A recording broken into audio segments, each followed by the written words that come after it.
So here we have the Ford Kuga ST line automatic on an 18 plate. I'm going to start off by showing you around the outside of the car, and then we'll hop in and run through some controls on the inside.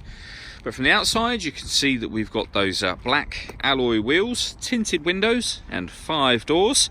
Let's start off inside the boot and then we'll work our way around the rest of the car from there. So the tailgate on this car will open electronically. You can either press the button on the tailgate or you can press the button on the bottom of the key just here. 2 quick pushes of this one and the tailgate will open up.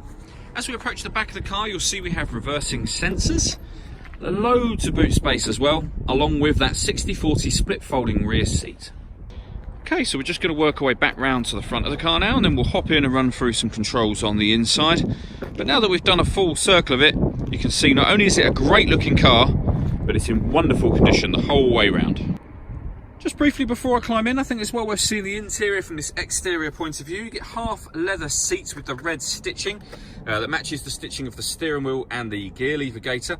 There's plenty to run through on the dashboard of this car, so let's hop in and we'll do that right now. Okay, so now that we're inside the car, we're going to start with the dials. On the left hand side we have the rev counter, and on the right hand side the speedometer.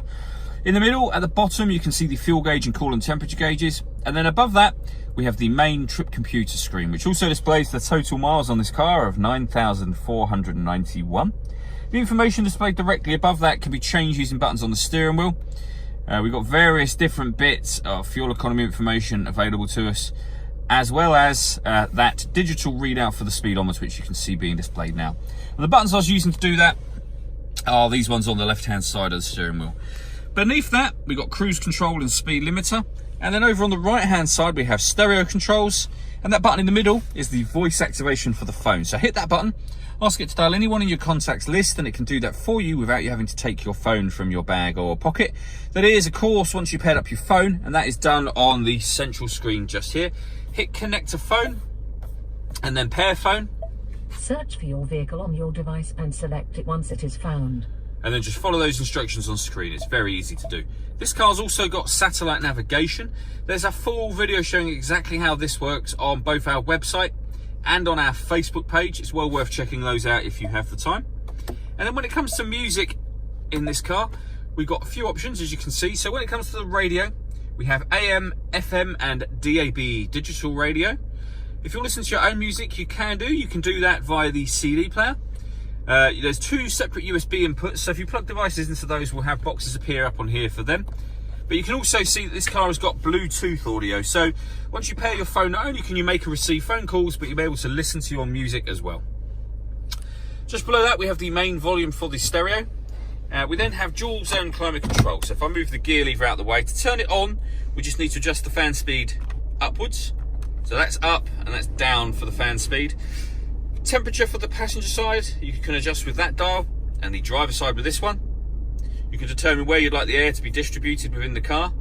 Hit that button to turn the air conditioning on, or hit auto, and the car will maintain those temperatures by taking full control of the fan speed, which you can hear it doing now. You can override that whenever you wish to. For those colder winter days, we've also got a heated front screen, and of course the heated rear screen. Heated driver's seat with 3 different heat settings, and the same on the passenger side as well. And then below that, we have these buttons here. So from the left-hand side, this car's got stop and start, which means that when you're stationary in traffic, this car's designed to cut out to save you fuel. You can turn that system off. That button opens the tailgate from inside the car. This one will turn off the parking sensors, and this is for the autonomous parking. So if I give that button a push and then show you on the main display, this car is able to parallel park itself or perpendicular park as well. There's a couple of videos on our Facebook page showing exactly how this works. They're well worth watching. It's a really, really clever system. We then have the fully automatic gearbox, 12-volt charging socket and electronic handbrake. And then in the central armrest, the 2 USB inputs that I mentioned a moment ago. So the last thing I wanted to talk about is the panoramic glass sunroof on this car. So you can see the sun blind is closed at the moment. There's a button just up here. Hit that, and this will open up about halfway and then stop.